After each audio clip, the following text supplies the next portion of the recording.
everyone, Molly, Purple Door Psychic here with Wicca Wednesday. Now, the segment that we had prior to talking about Yule and the Holly King and the Oak King was about altars and what to have on your altar and what to do with your altar and how to decorate your altar. But one of the things that we didn't necessarily talk about, because I wanted to leave it for a segment of its own, was a very, very important aspect of your altar, and that is your cauldron. Now, your cauldron can be any size, any shape, anything that you want it to be.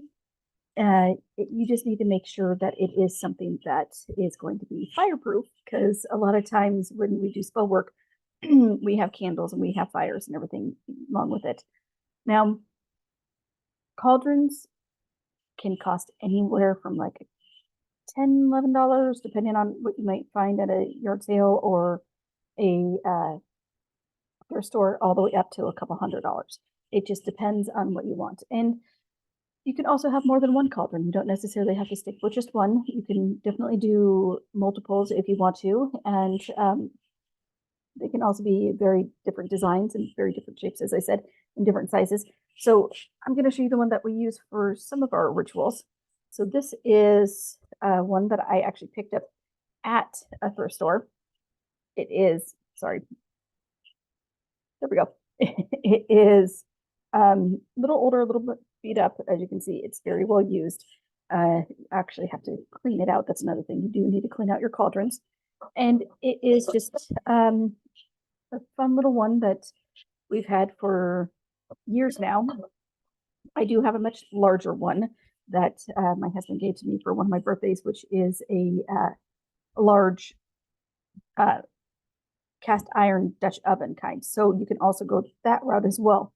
That one's great because, as I mentioned, it's larger. It's about 8 to 10 quarts, or so 8 to 10 quarts.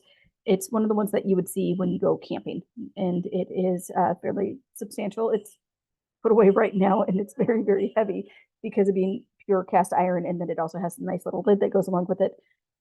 That is one thing, though. You do also want to make sure that you have kind of like a lid or something for when you are done with your spell work and you're trying to put those fires out. Lids help because, as we know, fire needs oxygen to live, just like we do. If you suffocate it, it goes out.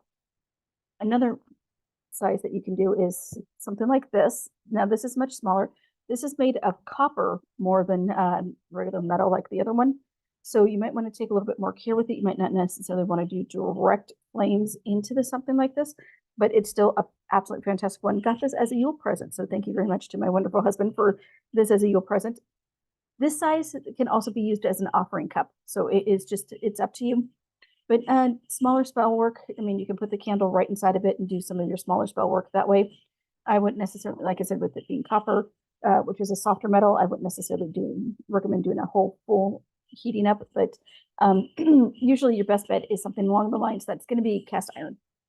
And that's something that can go ahead and take a beating, especially if you're going to be doing ritualistic spell work on a regular basis. And it's something that is going to take precedence on your altar and going to be in a prominent spot on your altar. So you also want to make sure that you cleanse it. Now, when cleansing your cauldron, you want to do blessed water, which is something that you can bless yourself during a full moon ceremony, or you want to do a combination of blessed water and salts to kind of cleanse it. So when I say cleanse it, I don't just mean clean it to make sure that there's no more soot and everything in it. I mean cleanse it as in cleansing it properly to make sure that all residual magic and elements are out of it. That way, when you do another spell, then the previous spell is not still lingering around and not still possibly causing issues with your cauldron. So those are just a few little tips and tricks with the cauldron. And like I said, I mean, they're great to have for spell work, especially for spell work, and can be any size, can be any shape. They don't always necessarily need to be round. I've seen some square cauldrons, but it is also something that speaks to you. It's something that is personalized to you, just like your altar is, just like all the different elements of things that are on your altar are personalized to you. So with that in mind, I hope you have a very, very blessed Wednesday, and I will see you soon. Bye.